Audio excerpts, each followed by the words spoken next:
nerdy, unqualified, and indistinguishable from rambling. Welcome back to the A&D Show. I can't believe people actually listen to this show. Man, they are not ready for this. My opinion's always correct, but you're allowed to be wrong. All right. I agree. Hello, and welcome to the A&D Show. I'm David. I'm Austin. And man, it's good to be back. We took just a brief little break. Had some Okay. scheduling conflicts. Yeah. And we are just really pumped about tonight's show. Before we get into tonight's show, first of all, this just in. If you smell like a Sasquatch, please bathe. Nobody needs that in their life. All Good right? words to live by, obviously. Yeah. And if you haven't been able to tell, our episode tonight is all about the foot himself, Mr. Squatch or Squatchington, Harry, Mr. Henderson, if you will. It's gonna be fun. We're gonna have a good time. But yeah, we have a special, very special guest with us tonight. Joining us all the way from wherever the heck he is Corey, resident Squatch expert, joining the fray for tonight's episode. Welcome, Corey. Please introduce yourself to the audience. I'm Corey. Thank you so much. All right, we're so glad to have Corey with us tonight. Well, I mean, to be fair, Corey has a PhD in Squatchology. Right. Dr. Corey, as we all He's know also him. got an MD in Squatchitude. Yep. Squatchitude. Yeah, and an MDiv in Squatch. You know, that's it's you've listed my studies, and I really appreciate that. You know, I want to be taken seriously when it comes to. Yeah, well, you're in the right place to be taken seriously. When it comes to the level of Squatch that I bring to the table, I want to be taken seriously. So I appreciate that. Lead pastor of the Church of the Squatch. So that's the important. Church of the Squatch, Father Squatch. Okay, I think this is getting a little sacrilegious. just a little. Before we get into the discussion, I wanted to tell a quick story about the graphics for tonight's episode. I'm going to just pull us over here real quick. This is tonight's thumbnail. It's looking pretty fly. Mm-hmm. Obviously, these are the three of us. Okay. You know, I was wondering. So obviously the middle one's you, right, David? I mean, it doesn't have 100%. to be me. No, it's you. 100%. So me and Austin kind of look similar because white guy with round glasses and big heads, you know. So I imagine that the actually David's not the one in the middle. David's the big hairy one in front of the moon. That's holding David, right? Rather strange looking pistol with a ridiculous buttstock on it.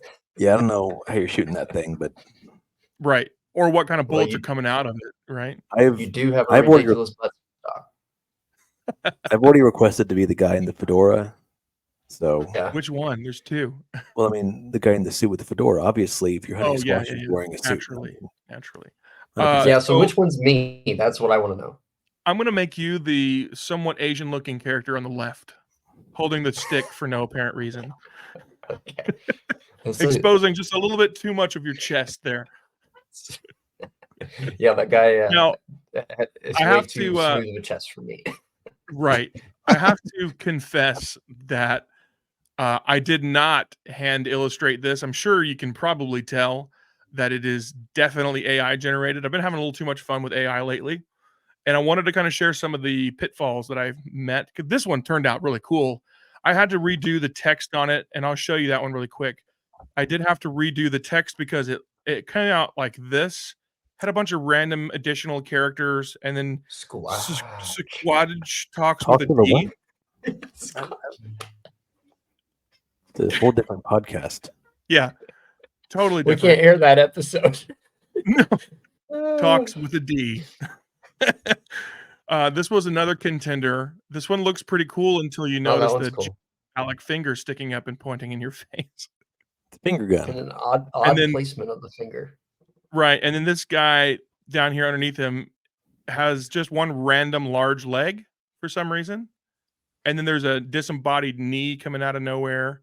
Yeah, that's fine. And this guy in the back here on the right is definitely kind of hugging the guy in the middle. It's looking up. Got his arm wrapped around him there. He's been hurt by the Squatch. Obviously, he's in shock, so you got to tend to the wounds, obviously. And I like the title of this one, Squatch Dak G Indiana Jovies. SWAT talks with a dependent alpha. Okay. All right. And then the last one here. I really like that a lot. That's really good. It's pretty cool. That dude's face looks like he got smacked by a Squatch. Yeah, they got some weird things going on with their eyes, but the Squatch talks with a doo-doo. Well, with A and Andu. With Andu. There's a helicopter up here that's suspiciously actually 2 or 3 of them that are suspiciously missing their ailerons there, which is not possible. And then the Mr. Squatch is apparently just got kicked right in the crotch. So all the way in the sky. All the way in the sky. I like how he's that's why they're running away. They kicked him so hard he's flying through the air. He's levitating. Anyway. So yeah, you definitely chose the right one. The right one. You got the right one for sure. Right. I had to clean it up a bit, but I think it came out pretty cool. So anyway, so you and the IRS have something in common. What's that? A little too much fun with AI. I don't know if you guys have been reading the news lately. IRS admitted that they've been using AI to look into your bank account. So, oh, fantastic! Well, a little too much fun with AI. Next week. Yeah, next week. Yeah. Next week we can have an episode on my distrust of the government. Right. Yeah, but which we've already discussed a little bit in our Myths and Conspiracies episode, which not surprisingly was one of our lowest performing episodes of all time. Because the government controls it. Well, that, and apparently people don't want to hear us talk about political conspiracies and the birds and all that stuff, because people are afraid to admit the birds are watching them. Right. Birds aren't real. So let's talk Squatch. Let's get some Squatch talk happening here, because this is a big deal. Corey, we brought you onto the show because you are a fan of the Squatch, not unlike myself. Right. And, we all live in Illinois, and I wanted to kind of do a little bit of research specifically with Illinois in mind and Squatch in mind to see exactly where we stood when it came to Sasquatch sightings, because I've heard a lot about it. I grew up in Arkansas, and Sasquatch, Legend of Boggy Creek, kind of a big deal down there. And so I kind of grew up with this in my background, but I was curious, having moved to Illinois, and I'd heard that Illinois was also a hotbed for Sasquatch activity, and I wanted to do some research. So I pulled some information up here, and I want to share this really quick with you guys, and we can talk about it. So according to Bigfoot Field Research Organization, the top state for Sasquatch sightings is Washington State. Not surprisingly, where there have been 708 credible sightings in the past 100 years. What is that like? What's the definition of credible? We'll get into that in a minute. Okay. There are 2 classes of sighting, and I'll talk about that in just a second. But 708 credible sightings in the past 100 years. This comprehensive database of credible sightings is related to reports and is maintained by an all volunteer network of Bigfoot / Sasquatch researchers, archivists, and investigators in the United States and Canada, called the Bigfoot Field Research Organization, or BFRO, the BFRO. So according to the BFRO, Washington is number 1, which isn't surprising because Washington and Oregon, with all their big West Coast pine forest stuff, it's beautiful. My wife and I went there for our honeymoon, and it's just I'm pretty sure I saw Sasquatch while we were there. It was that cool. But I wanted to see where Illinois stood on the spectrum of top states. So Number 1 is Washington. The second highest is California. Not surprising. With 461 credible sightings in the past 100 years. Number 3, shockingly, actually, is Florida with 338 sightings. I'm not convinced, however, that those 338 sightings aren't just some random hairy retired guy just roaming around in the Florida Everglades. Florida man. Just Google Florida man and have a good time. Just you can spend a few hours. Absolutely. Number 4 is Ohio with 318, and a close number 5 is Illinois with 302 sightings in the past 100 years. That is 3 sightings per year on average. Over 3 sightings per year on average. Not too shabby, Illinois. Right. Something we can be proud of for once. Yeah. Number 5 in Sasquatch sightings. Number 50 in tax rates. It's great. Yeah. 50, well, we're also 50 education, so I'm just happy we're top 50, which is pretty solid. Yeah, we're probably like mid 40s in obesity too. So. Hey, I'm skewing that number myself. It's my personal vendetta to skew us as far down that list as we can. We even each other out. Yeah. So I was also curious doing this research, like not only where do we stand nationally, but where has there been any recent sightings? Is there anything new to talk about with it when it comes to Sasquatch? And this is interesting. I didn't actually know this until I started getting into this research. But this is from February of last year. This article from CentralIllinoisProud.com. And it says this. It says Illinois' first reported sighting of Bigfoot, according to the BFRO, was July of 1929 in Elizabeth, Illinois, when a Kentucky paper published a story about a big gorilla hunt. Residents of Elizabeth observed a big boy wandering through the town. Observed the big boy walking through town, and it was never determined what the animal was or where it came from.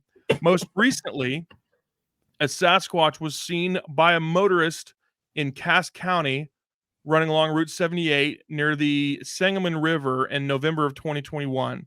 This is classified by the BFRO as a Class A report, meaning that it was a clear sighting in which misidentification of other animals can be ruled out with greater confidence. That is the so basically this guy said, no, I know, that's all. Yeah, no, I clearly saw what I saw that you didn't see. Well, Class A, because if he was like, oh, I think, oh, that's a classic Class B. This guy was like, no, I know. Well, actually, Class B reports involve a sighting at a graded distance in poor lighting, as well as sound-only encounters. And then Class C, the third class, reports are usually second or third-hand accounts and stories with an untraceable origin. So that's our 3 levels of discovery here. We got Class A. I personally witnessed it. It was a clear enough view that I am convinced of what I saw. Class B, I can't be quite sure, but I'm pretty sure that's what it was. And Class C, I had a friend that told me about this one time. Yeah. So Madison County here in Illinois has had the most sightings of any Illinois county, 24 in total, spanning from September of 72 to August of 2017. Of these 24 reports, get this, of these 24 reports, 9 were Class A. So there's some freaking weirdos out there in Madison County that are tripping balls on something, and they're seeing a big boy walking down the streets. What if it isn't the big boy? I don't know. But that's a lot. That's a pretty high concentration. I mean, I don't know anything. I'm not an expert, but that seems like a fairly high concentration of these, quote, credible sightings, So 19 counties, including Bureau, Mason, and Stark, have never had a Bigfoot sighting reported. Overall, Bigfoot has allegedly visited the land of Lincoln 302 times in the last 100 years. So it's one big boy. I think the question I have when it comes to the Squatch, because I unlike you, I'm not as versed in the Squatch as you guys are. Okay. But is it just one Squatch, or are there Squatches everywhere? Well, I guess it really depends on what school of thought you want to subscribe to. There's some people that think that he is like one. I don't want to say omnipresent because he's not omnipresent. He's not everywhere at once, but it's almost like he's multi-dimensional, that he can, like, transfuse. he can like Jumper. Have you ever seen the movie Jumper? That's yeah, that's Anakin Skywalker, right? Yeah, Hayden. Yeah. So he's like, oh hey, I'm craving a horseshoe. I'm gonna go over to Illinois and zap. Yeah. So there's some people that horseshoe. There's some people that think that Sasquatch is kind of like Nicolas Cage in the early 2000s, just in everything and in everywhere. Or like Samuel Jackson currently and for all time, in everything all the time.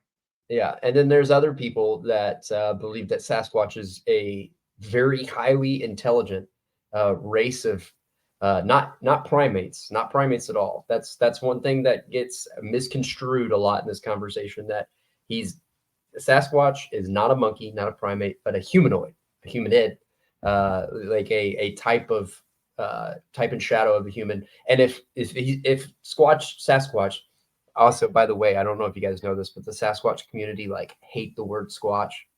they think it's very disrespectful. So we're probably just like, no Sasquatch people are going to actually watch this show because they're going to see the title and they're just like, these are a bunch of idiots. But that's correct. They're correct on that prognosis, honestly. Right, exactly.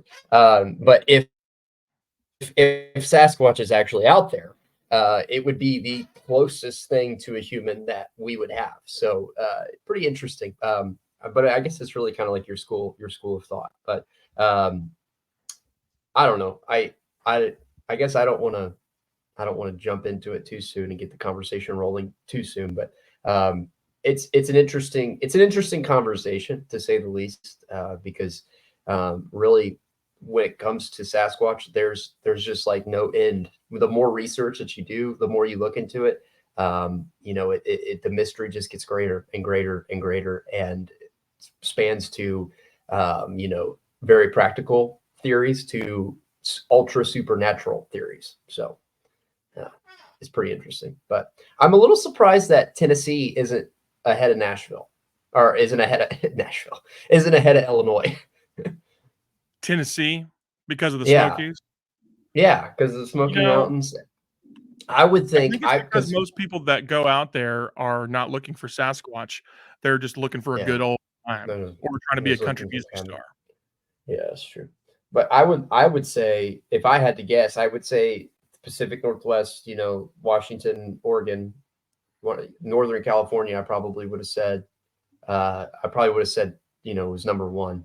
And then I probably would have said Tennessee. So I'm a little surprised with Ohio. Ohio's jumping up there, and Florida would not have expected that at all.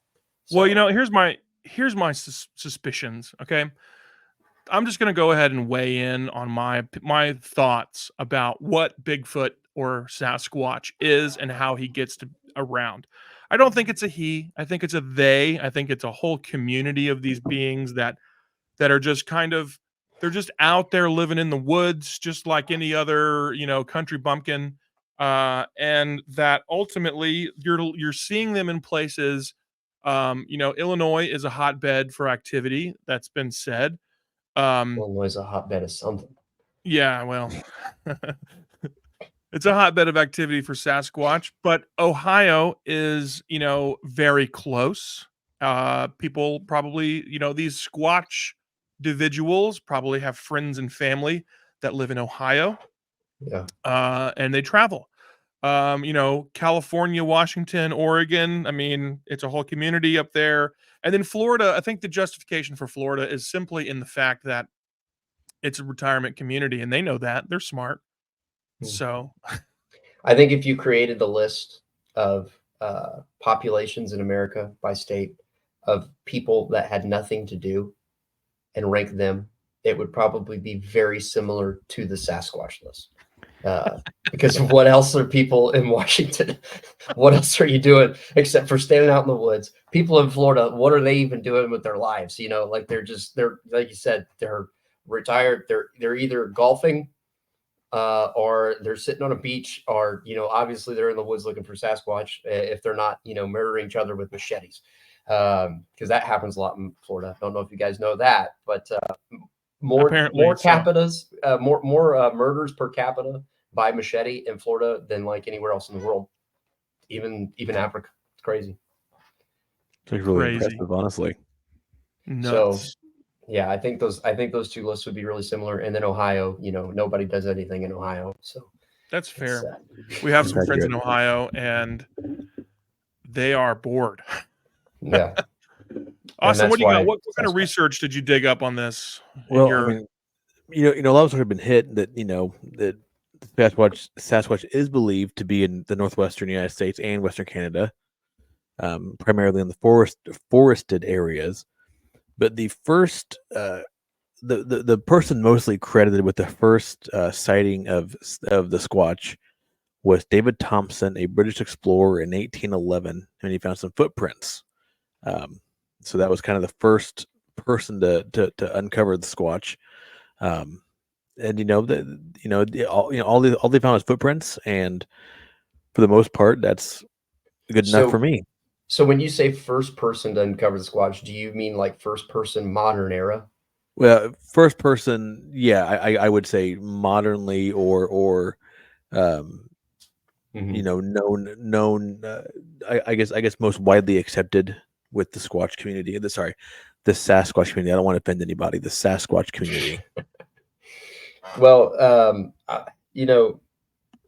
again, this can get to a pretty deep conversation that might be boring for most of your listeners. So I don't know how far we want to get into it, but I mean, it's been well documented and recorded for, I mean, hundreds and hundreds of years. If you look at Native American, cultural history, just about every Native American tribe that is native, to the continent that we know as America, and even Canada, have some form or some name of a big hairy man out in the woods. And for a lot of these communities, a lot of these tribes, especially in Northern California, especially when you start getting up into the western territories of Canada, Kimtu, anything along the British Columbia coast, there's all these Indian territories and reservations. And for a lot of these people,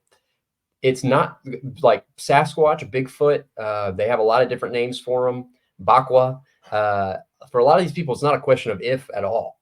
Like there is no conversation if Bigfoot is real. It's just a matter of where is he and when.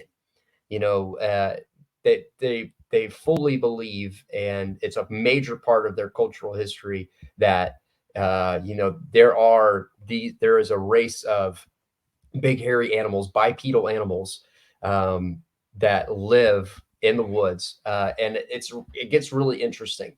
I don't know if you guys have ever watched anything from Les Stroud. You know who Les Stroud is? No. Survivor Man. No. That's okay. You've never watched Survivor Man? No. Is that the guy that drank his own urine, or is that Man vs. Wild?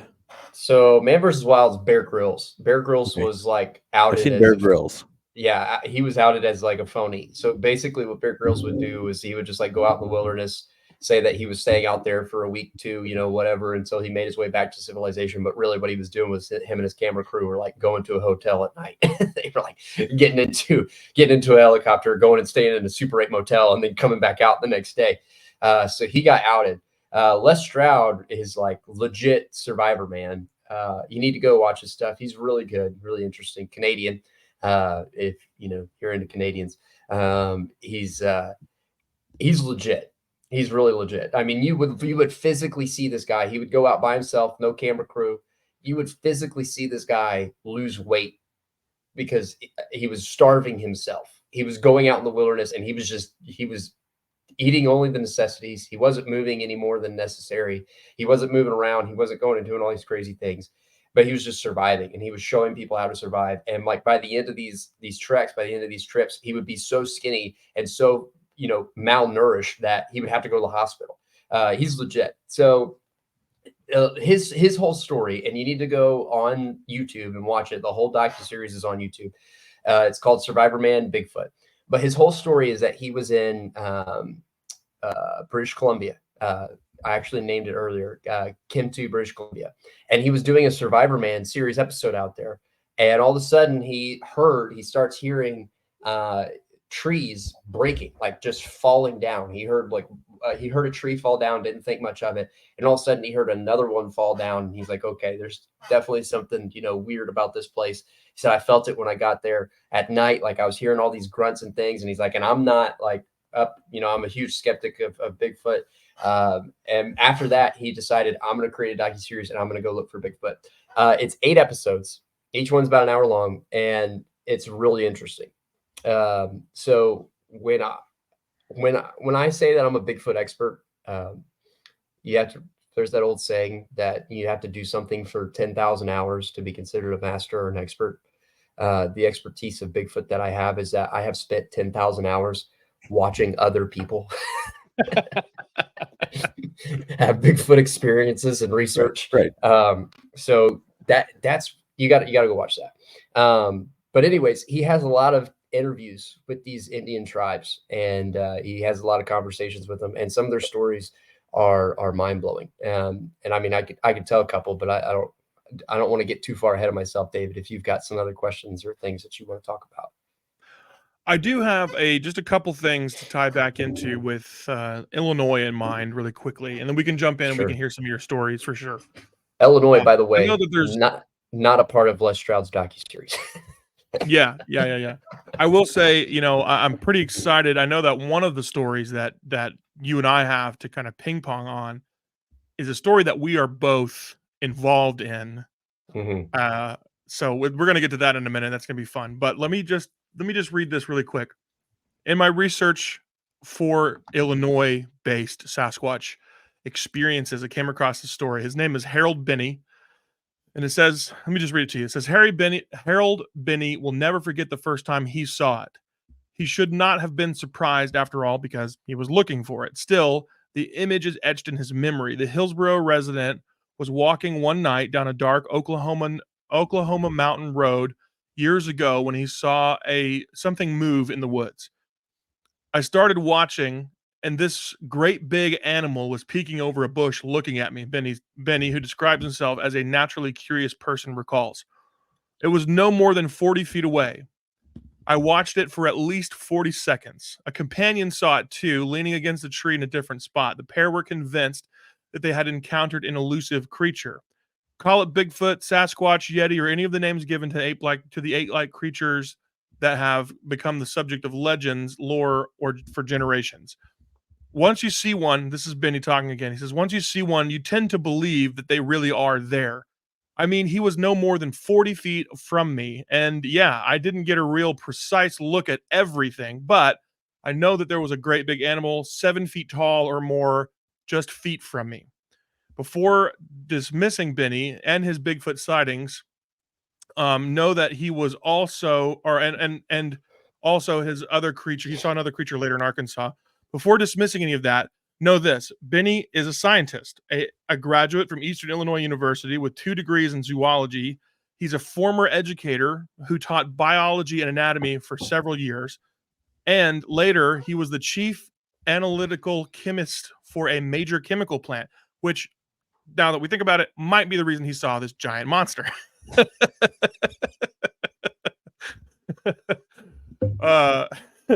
So there's other people in the field around this guy too.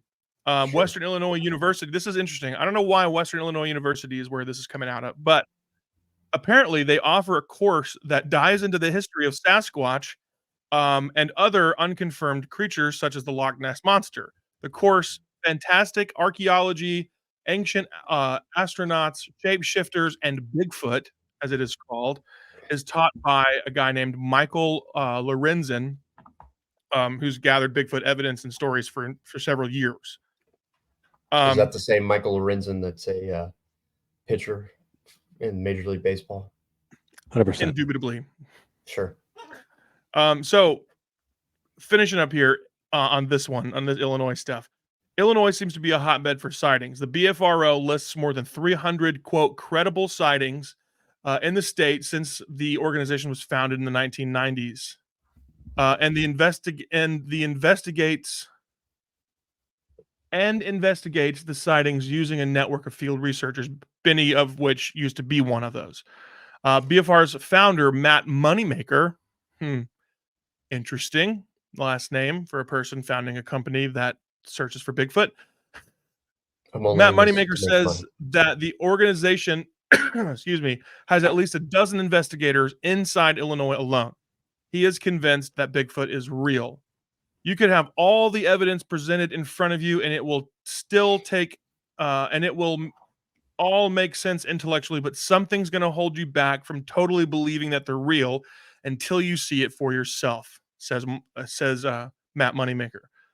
Lorenzen, the professor from Western Illinois University, says if these creatures are real, Illinois is the perfect place for them. We have a lot of wilderness here, and most of the state does not have a heavy population. There are lots of places for a large animal like Bigfoot to hide, he says. In Illinois, there is a variety of terrain. You have prairie areas, you have farmland, plenty of agriculture, plenty of water. In the Shawnee National Forest, you have heavily forested areas. These are all areas that provide habitat, food, and water. Moneymaker says the environments that are beneficial to wildlife might also be the perfect environment for Bigfoot or other related creatures, adding that deer may also attract them to that area. Illinois has agriculture with corn, soybean, and other crops. There is a mixture of agriculture and forest, and that tends to make deer populations boom. And Bigfoot fits into an ecosystem as omnivorous, so they'll eat just about anything. But one of their main staples is deer, and there are a lot of deer in Illinois. Some areas have more Bigfoot sightings than others. The area around Argyle Lake has had several. I've never been there. Never heard of as it. has the rural area of West Springfield toward the Mississippi River and the Shawnee National Forest in deep southern Illinois, and we have been there. We're going to talk about that here in just a minute. So, like the whole thing, practically speaking, about where Bigfoot can live, if that's your question, just look anywhere bears can live, because a bear, I mean, you're talking about a large being would require a lot of food. So any habitat that could sustain bears, that could theoretically sustain a Bigfoot. Yeah.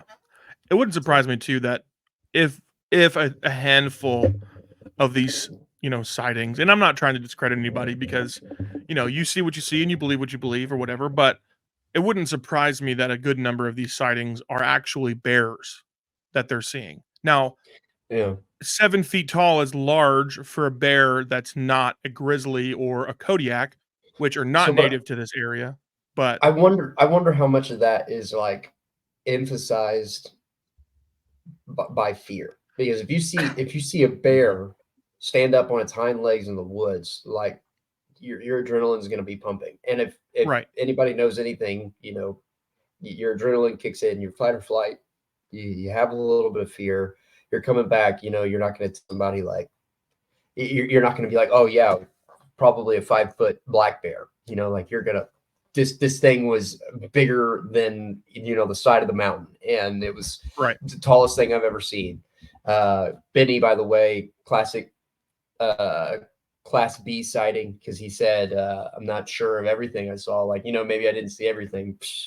Class B sighting. So I'm not sure how, literal that is. But no, I do think it's interesting that he said Illinois would be the perfect place. Because to me, I mean, sure, yes, everything he said, but to me, like, when you start thinking about the perfect place for Bigfoot, Illinois to me would not be it at all. Yes, there's a lot of different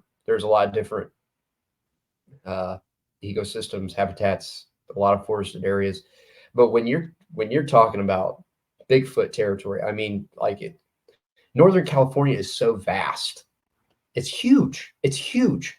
How many national forests are literally located just within from north of Sacramento? Probably 9, 10.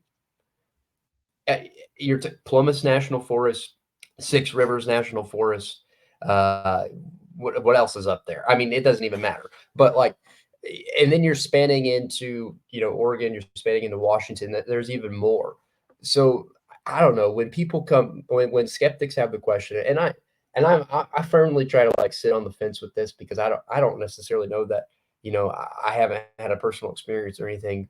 But I also think the conversation's worthwhile. You know, I think it's worth having a conversation about. But when I hear people say things like, well, where's the bones? You know, like that's what the skeptic number one thing says. Like, where's their bones at? Well, how many times do you go out in the woods and you see bare bones? How many times you go out in the woods and you see, how many times you go out in the woods and you see deer bones? You see a deer skull, you know, laying around. Things decompose, and pretty stinking fast. I grew up in southern Missouri, know a little thing or two about the woods, know what it's like to have trail cam, stuff like that. A deer can literally be decomposed, eaten by animals, beaten by bugs and insects within a matter of just a couple days, few days tops. So in order to find Bigfoot bones, you're talking about, I mean, the needle in the largest haystack possible. I mean, you're talking about Northern California, talking about the Pacific Northwest, British Columbia, all the way up to Southeast Alaska. Talking about the biggest haystack possible and the smallest needle. And you're talking about perfect timing to find that. So I don't know. And then this, if something was smart enough and intelligent enough to, hey, I don't want to be seen, I don't want to be looked at, I would say get out of Illinois, go to the Pacific Northwest. Not saying that they're not here; they very well could be. In fact, we had a conversation with a lady in when we were in Shawnee National Forest, and she said that she sees Bigfoot, you know, just about every day. She pointed to a statue that was outside, but she said that she saw it. But you know, plenty of stories. I've even talked to people. I live in Southern Illinois now. I've talked to people around here that have claimed to have, you know, Bigfoot experiences and sightings and different stories and stuff like that. And it's hard. It's hard to listen to some of these people and say, I don't believe them, because I mean, they get emotional, they get passionate, you know, they get so sure of everything that they saw. And I mean, if this person was a witness to a crime, you know, they're credible. Like they would be standing up in court, and the judge would believe everything that they said, you know. So who am I to say, no, you didn't see that? Who am I to say, no, you actually saw something else?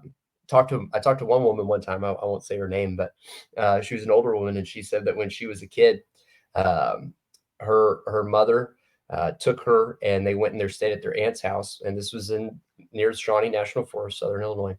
They went and they stayed at her aunt's house, and there was 2 mothers and 6 little girls, all girls, in this trailer home, and they were backed up on some really dense woods, you know, not too far from where the Shawnee National Forest is. And she said, outside, we had the window cracked. Outside, they heard what sounded like a baby cry. Now they had babies with them. They had a baby girl with them. So the mothers instantly, like, you know, became super aware, became a little scared, and, you know, what is going on? They had their baby, so they knew it wasn't their baby, but they're looking outside for this crying baby. And they said it lasted for a few minutes, but then it went away. And later that night, they're all sitting around talking, and, you know, they're just thinking about what happened earlier. Excuse me. Thinking about what happened earlier. And she said, and all of a sudden I heard this big huff of breath, just hot breath, just like that. And she said, I looked toward the window where I heard it. She said, and I saw the most bloodshot red eyes at the top of the window, looking right down on me and my cousins. And I get like you think about it, and like it kind of gives chills down your neck. She said it was almost like the skin on his face was real bare, like almost like palm, and it was black and leathery and real weathered. It looked like it was weathered, and red bloodshot eyes. And she said real broad shoulders with black and brown fur. But the face was completely bare. And she said, and these eyes were just, they weren't blinking. They weren't crazy. They weren't like, you know, looking like full of fear or anything, but they were just very calm. And they were just looking at these girls in this trailer home. And I thought that this was super interesting. So I started doing some research on this. Bigfoot are known is very common that they'll make sounds that mimic children, that mimic babies That's not crying. creepy at all. And specifically, they will do this specifically around women. These researchers went out into Alaska, southeast Alaska, near the city of Juneau, kind of out a little bit ways. And every time they would go out with men, they wouldn't elicit a response like this. They wouldn't elicit a call like this. But anytime they would bring women on a researching trip, they would get calls of babies crying in the woods. Super creepy, super weird. But why? Like, why would a Bigfoot do that? And the thought is that they're trying to lure these women out towards them, which I don't know why they would do that. I don't know what Bigfoot would be interested in, but you're talking about something that isn't just a stupid monkey. If it was just a monkey, not that monkeys are stupid, but if it was just a common primate, we probably would have one in a zoo somewhere. But you're talking about something that's so intelligent and intellectual, and something that's so smart that if it doesn't want to be seen, it's probably not going to be seen. Really interesting. Yeah. So that's crazy. I've never heard that story before. So thank you for sharing. Let me throw one in here really quick too. I think that might be interesting. This is from March 18th of this year. I'm actually looking currently at bfro.net, the official website for the Bigfoot Field Researchers Organization. And this was report number 77,089. And it is a Class A report from March 18th of this year. It's called a close range multi-witness sighting. It happened in Wood County, Texas. So if you have any Texas listeners out there, this is in your backyard. It was in the winter season, obviously. And he talks of Winsboro, Texas. If you know where that's at. He says, my wife and I saw something walking into the tree line near our home in Winsboro, Texas. It was enormous. At first, I thought it was a cow or a horse until I noticed it was taller and was only on 2 legs. I only saw its back, but it had to be at least 4 feet wide at the shoulders. It was covered in reddish brown hair that was around 6 inches long or so. We should have pulled over to look at it, but it walked off into the pasture, and my wife and I had no interest in going to find it. He says it happened around 9 p.m. It was dark, and we only saw it through the headlights of our SUV. And it had been raining earlier that day, so it was wet in the ditches. So that's. I mean, I think this elicits the question. If you guys saw, sorry, David, I didn't mean to cut you off. No, it's okay. Go ahead. I think this elicits the question, though, that if you guys saw Bigfoot, do you think that you would go after it? Do you think that you would chase it? No, you're not at all. Nope, I'm out. I mean, in reality, I've had experiences before where I've seen large, amorphous, dark shapes on the sides of the road as I was driving. Let me just tell you this. One time I was about 17, 18 years old, and where we used to live in Arkansas was fairly remote from the main kind of metropolitan area that surrounded, or that we were closest to. We were probably, 10 or 15 miles away from the nearest actual kind of busy city area out into the woods. And I remember I was coming home. It was late from a football game or something, late one Friday night or whatever. And I drove up the last hill coming into our neighborhood area. And when I came up the top of the hill, my headlights just barely grazed past this large black figure sitting on the side of the road. And that side of the road didn't even have a shoulder. It was literally slightly over the line in the road. And as I drove past it, it was just right there.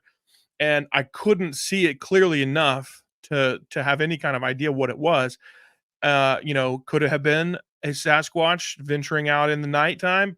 Could have been. Could it have been a black bear just kind of roaming the streets at night? Maybe. I don't know if they're nocturnal or if it was trying to find a place to take a nap. I don't know. Could it have been a big fluffy black dog or a big black bag of trash? I mean, who knows? Who knows what it could have been? I think that would probably be a class B if I were to report it to the BFRO. But the reality is ultimately close to class hex C. to the no. I'm not going after that thing to find out what it was. I was on my way home. I was tired. And seeing that thing just freaked me out. I was not going to want to turn around and look at it. So probably not. I think it depends on like where I'm at.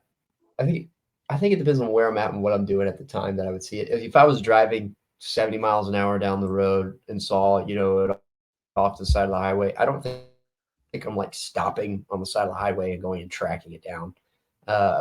Now, if I'm like camping in the woods and something starts happening, I'll probably, you know, be a little bit more likely to skirt that edge and see what happens and have a little bit of fun with it. I have done a lot of camping. I have done a lot of hiking. I've spent a lot of time out in the woods. Most of that time, probably, I would say, has been like in the Southwest Arizona, Grand Canyon, Flagstaff area, which there are some Bigfoot sightings near Flagstaff, but not many. I definitely have heard some things and seen some things that I can't explain. I don't necessarily want to say that it's Bigfoot. You know, I don't want to go that far. But at the same time, like, I mean, we're 46 minutes into this conversation and we haven't even mentioned Roger Patterson and Bob Gimlin. The famous video, you know, when everybody thinks of Bigfoot, you know, that the famous video of him looking over his shoulder, you know, walking across the Willow Creek stream. Like, I haven't seen anything that plain, but I would like to think that I would have a little bit of Bob Gimlin in me because, you know, it's famously recorded that when they saw that video and it took off down the way, that Bob Gimlin got up and started running after it, and Roger Patterson was like, "Hey, don't do that! You know, let's not anger it." And they thought that there was the interesting story behind that video was they actually only videotaped one, but they saw three. Not many people know that, but according to their eyewitness testimony, they actually saw a small family of Bigfoot, and Roger Patterson was afraid of going near this particular Bigfoot that they recorded because they believed that it was the mother of a juvenile, and the juvenile was nearby, and he was afraid that if they would approach that Bigfoot, that its mother instincts would have kicked in, and, you know, if anybody knows anything about the wilderness, like, you don't get between, you know, a mother bear and her cubs. Like, that's the worst place to be. So they didn't approach it, but Bob Gimlin wanted to. So I would like to think that I'd have a little bit of Bob Gimlin in me and just get up and go. But at the same time, I think it also like depends on like how convenient it is, because I'm not going to inconvenience myself. Yeah. to go, you know, create the experience the greatest discovery of humankind. But it's a really interesting conversation. Had some experiences. I was in the woods one time, and I mean, this wasn't actually in the Southwest. This was in southern Missouri, or this was in the Ozark Mountains. There's a lot of Bigfoot sightings there too in Missouri. And me and a couple guys were camping, and we were sitting out getting ready to go to bed. We had some tents, and the nylon tents were lined up behind us, and we had our fire in front of us, and we were kind of like sitting in between them. And it was like out of nowhere, these small little pebbles were getting thrown at the back of our nylon tent.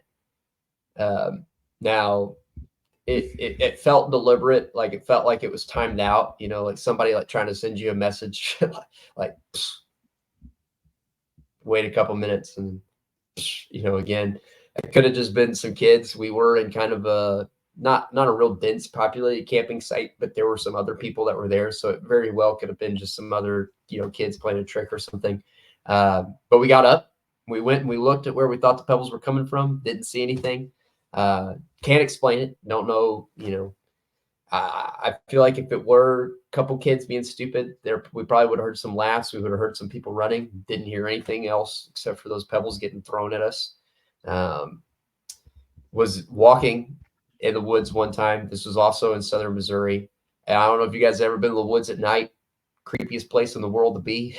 It's terrifying. Was just walking, and I mean, I was on this trail. We had me and one other guy. We had these little lamp lights on our head. Didn't shine anything more than 10, 15 feet in front of us. We weren't out there looking for Bigfoot or anything. We were just walking a trail at night, just goofing off, having fun. And I mean, couldn't be more than 30, 40 feet off to my right. It sounded like a rhinoceros was running through the woods. Like the loudest, biggest thing I have ever heard. And it's really easy. I've heard people say that before, and I've spent some time in the woods. And when you're in the woods at night, it's quiet. It's so quiet. It's creepy. And a squirrel running through the woods and scurrying some leaves around sounds big. It's like the scariest thing, you know, especially when you can't see what's making the noise. Literally sounds like the scariest thing. I've heard squirrels run. I've heard raccoons run. I've heard deer run through the woods. This was not that. There are some bears in the Ozark Mountains, not many. There are some big deer in the Ozark Mountains, but this thing sounded very large, and was moving at a rate of speed that like I had never heard before, never seen before. So that was really interesting. Couldn't explain that. Last one I'll share real quick. When I was in Flagstaff, definitely heard some wood knocking in the middle of the night. That's a really big, you know, Bigfoot thing. You're supposed to hit the tree with a wood branch, get this like nice hollow sound of a wood knock. Definitely heard some wood knocking happening. Excuse me, guys. Didn't go and look after that. Wasn't really interested in that. And I also had to hike the Grand Canyon the next day, so I wasn't trying to inconvenience myself. But those were like the 3 times that I can distinctly remember. Like, I don't know what that was. You know, I was in the woods and I don't know what that was. So interesting stories. Austin, you've been suspiciously quiet this whole Sasquatch talk. So yeah, I believe in a lot of things. I believe that somewhere in the universe there's other life. I believe that that the moon landing was faked. I have always had a hard time wrapping my brain around the Squatch. I just don't know that I can. It's not the easiest thing to do, honestly. Like, sure, when you think about it, especially when you start getting into the weeds of the interdimensional being who teleports from place to place potential, or this entire society of at least more intelligent than primates kind of civilization that's just gone unnoticed for however long.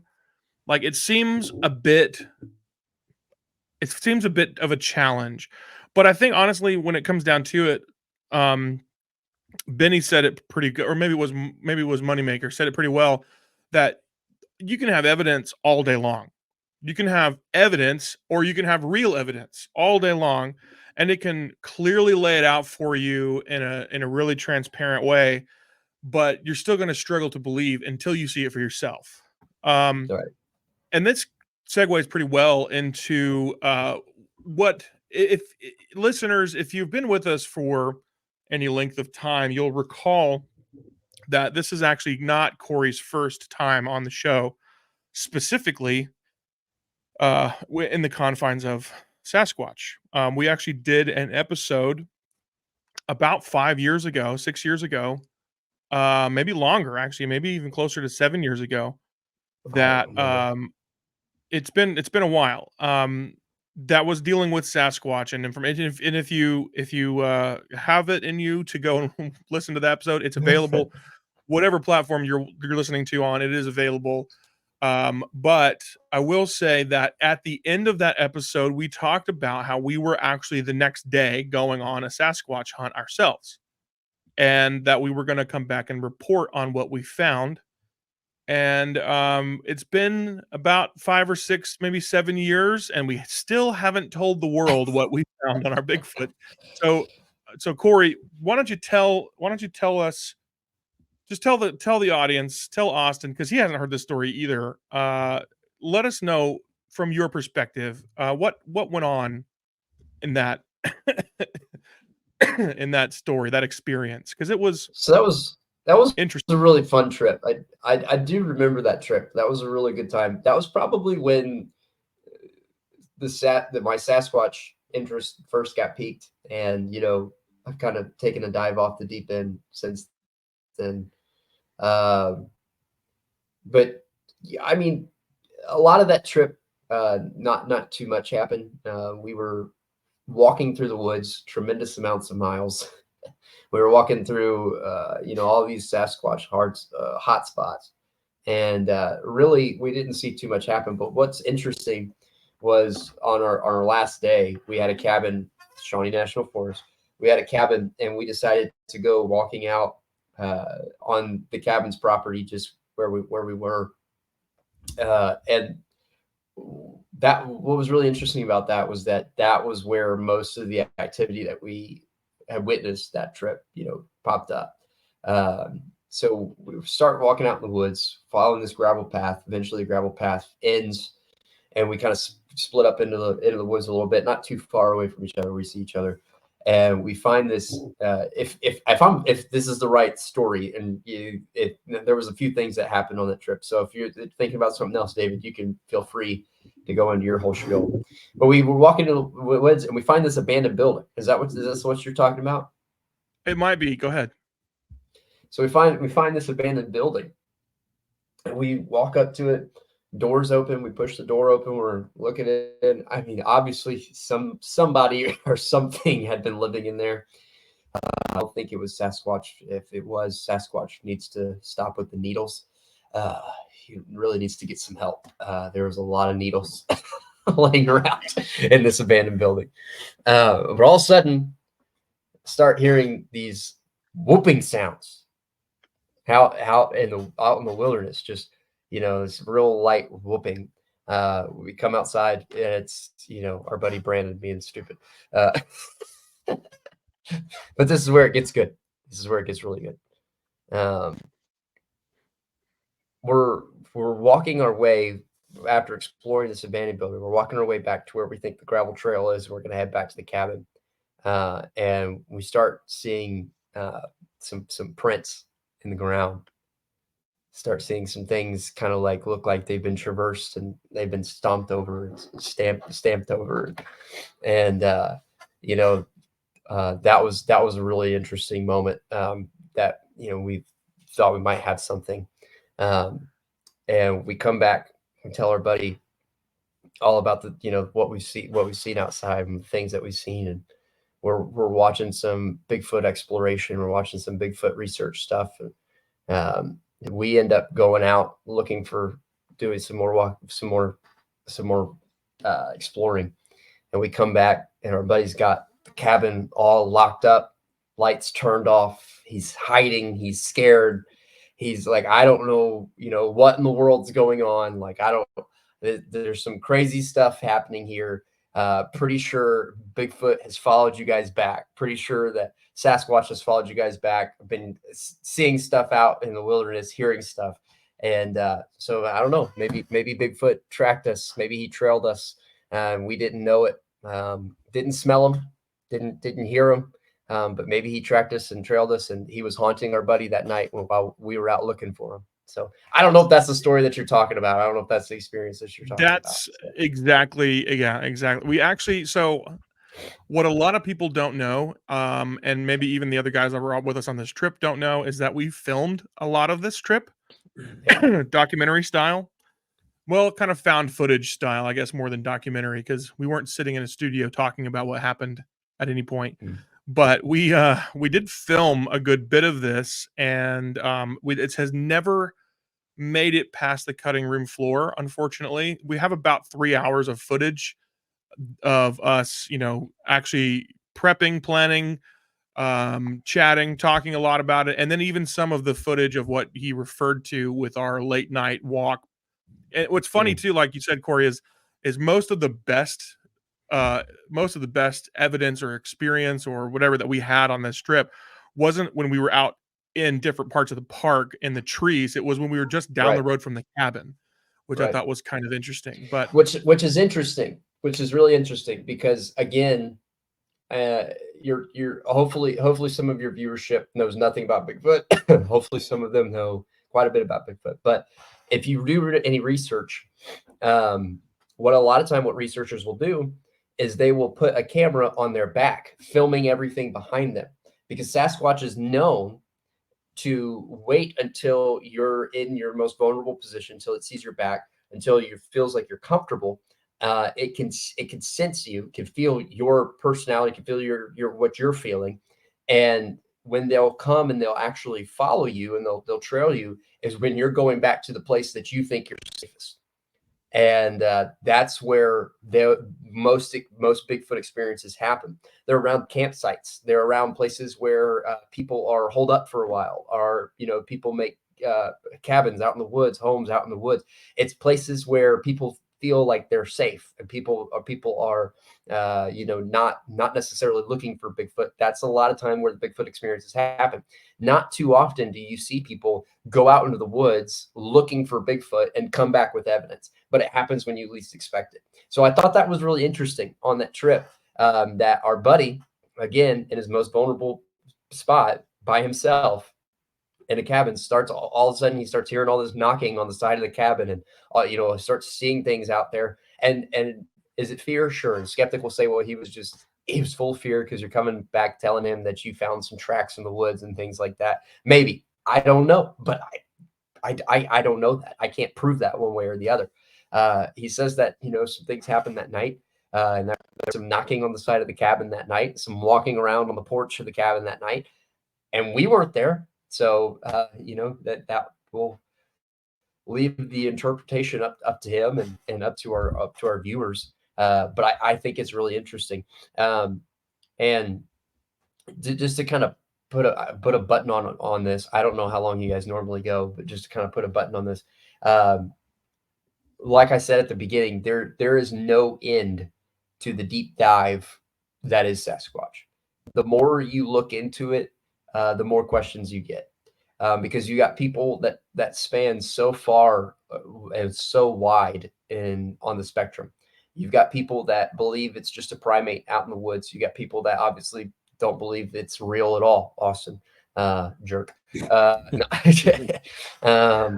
then you have people that believe, much like the Native Americans did, that Sasquatch is a supernatural being with telepathic abilities that can communicate to humans through feeling and emotion.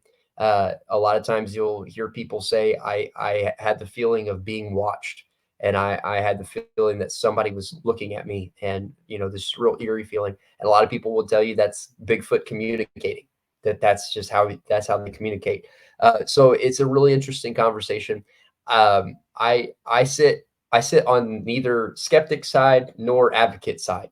I want to sit firmly right in the middle of both, present the facts, and let you decide. Definitely some weird things have happened.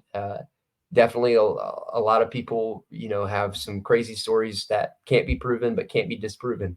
And I think that's the kind of the beauty of it, is that it encourages people to get out in the wilderness and go find out for themselves. And I think that's the most beautiful sentiment of all, because you're not gonna really learn anything sitting behind a computer watching YouTube videos all day. You're gonna learn something by yeah, exactly. You're gonna learn something by getting out into the woods yourself and going and having experience. You can always tell when somebody has spent a lot of times in the woods by how many cougars they have seen, because a cougar is a proven real animal that is unbelievably rare to see. And I would venture to say that there are probably less reported cougar sightings than there are Bigfoot sightings. So if somebody ever tells you that they've seen a cougar in the woods, that's how you know that this person has spent a long time in the woods. And gentlemen, I'm proud to tell you I've seen one cougar in my life, and I'm a happy. I wear that badge with honor to tell you I've seen one cougar in my life, and I hope to see more, but I don't know if I will. So you see, they're incredibly rare. This is why we brought Corey on to this show. Listeners, our audience, Corey, will not be surprised to hear us say that of all things that we are knowledgeable about, Bigfoot is probably not among them. No. Nope. I'm even a fan. I've read many books and we've gone out together on a hunt before, and I'm a fan, but I don't think either of us would admit to being knowledgeable. Not like Corey is. Not like the doctor of Squatchitude over here. I learned a lot tonight. I just got to listen and learn because that was all that I could bring to this, because I have no baseline knowledge other than Harry and the Hendersons. That's it. That's hilarious. Speaking of Hollywood's representation of Sasquatch, I have some big news that I want to share really quick before we close the episode for the night. I have been recruited and have accepted the role of associate producer on a film that's being made that includes Sasquatch. That's right, ladies and gentlemen. What? I am an associate producer and art director on this film, The Beast of Trinity, Texas. That is, it is a detective thriller story, kind of procedural cop drama type story that has some elements of some spooky mythological type things, and it's happening in a place in Texas that is actually fairly rife with its own stories of, Sasquatch, Bigfoot, and so on. And this is a film that is going to be coming out. It's going to be a while because we haven't even begun production yet. We were in early pre-production for this, but I wanted to share. This is a big deal. This is a pretty cool project to be a part of, and I thought it fit really well with our theme for the night. Well, so congratulations, anyway, man. Yeah, thank you. Cool. Thank you. And that's a perfect way to announce it. Yeah. It's almost like it was planned. Yeah. So be on the lookout for The Beast of Trinity, Texas, coming out soon, somewhere in the next 3 years, give or take. I don't know how long it's going to take to make this thing. I don't know anything about movies. I'm just a graphic designer, and that's a great time to tell us you don't know anything about movies. Is the same time as you tell us, hey, I'm working on a movie. Yeah, it's true. Yeah. So be excited about that. That's pretty big. It's pretty fun. I'm excited. But in the meantime, thank you, Corey, for jumping on this call with us, or this episode with us this month, this week, this year. I don't know, however often we record. Sometimes we record every week, sometimes it's every other week. Sometimes we do one episode and then we don't touch it again for like 2 years. Well, hey, happy to jump on and talk Sasquatch anytime with you guys. Listeners, if you get anything out of this, I hope that you get that you need to go spend some time in the woods. Don't be afraid of Sasquatch. There's not too many reports of him killing people. Not too many.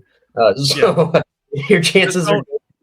Yeah, just don't go watching any Bigfoot monster movies before you go out there. That might have been what our buddy on our trip was suffering from, is that we had shared some stories with him and watched a movie or something with him before we left, and might have freaked him out a little bit too much in advance. Don't be afraid. Sasquatch can smell fear and he won't come near you. So true. Just be calm. Maybe that's why you haven't seen anything, Austin. You're just too scared. Yeah, probably. I mean, I'm gonna be honest. Like, if I love bears. Like, I want a pet bear. But they still scare the tar out of me because they're huge, bigger than me, and I can't fight them. I can't fight in general, so I don't want to get torn in half. To be honest. Sure. Yeah, I don't want that either. For myself or for either of you. Yeah. Well, I think we are just pushing that clock too much right now, so I think we're gonna call it for the episode. Thank you, everybody, for jumping in with us. Thank you for listening. And thank you again, Corey, for being on with us, being a part of this great show. We will catch you guys on the next one.